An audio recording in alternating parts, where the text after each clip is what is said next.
The day the bank paid a blind man TOROBIT, Victor Luzin wasn't supposed to be dangerous. The town knew him as the polite blind man who sat outside the coffee shop every morning, listening to the world through dark glasses and a half smile. His white cane tapped the pavement like a metronome. People dropped coins into his cup. They never noticed how his head tilted just so when someone said their PIN aloud at the ATM behind him. On the day of the robbery, Victor walked into First National Bank at 10:07 a.m. He wore a navy blue suit, threadbare but clean, and carried a leather briefcase. His cane clicked against the marble floor. Teller Jessica Ellis later told police, he said, "Ma'am, I'm here for the 10 a.m. audit. Protocol 7B. His voice was calm, like a doctor telling you to breathe. There was no Protocol 7B, but Jessica complied. So did the manager. For 22 minutes,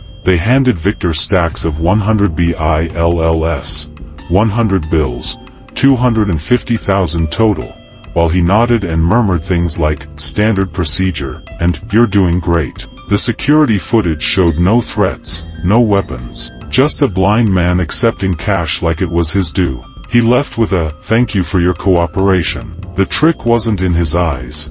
IT was in theirs. Victor wasn't blind. He'd spent 3 years pretending to be blind. Long enough for the town to stop noticing him. Long enough to study which bank employees took antidepressants, more suggestible. The exact pitch of voice that made people say, yes, without thinking. The way humans ignore what they expect to see. A blind man can't rob a bank. Therefore, a blind man didn't. His cane? Hollow.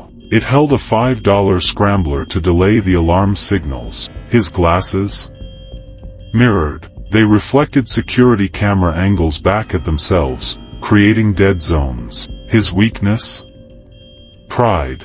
The slip that caught him 2 weeks later. A cop buying coffee saw Victor step over a puddle without tapping his cane. When they raided his apartment, they found a dog-eared copy of Hypnotic Language Patterns by Bandler, 37 notebooks on bank shift rotations, $247,000 hidden inside a mattress labeled charity donations. The last $3,000 spent on a vintage watch. At his trial, Victor said, "Money was never the point. I wanted to prove how easy it is to make people choose to give you everything." The jury convicted him in 18 minutes. Here's the kicker.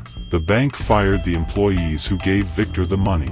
Not for theft. For failure to follow verification procedures. Victor got 12 years. He runs a podcast from prison called The Invisible Hand. And the $247,000?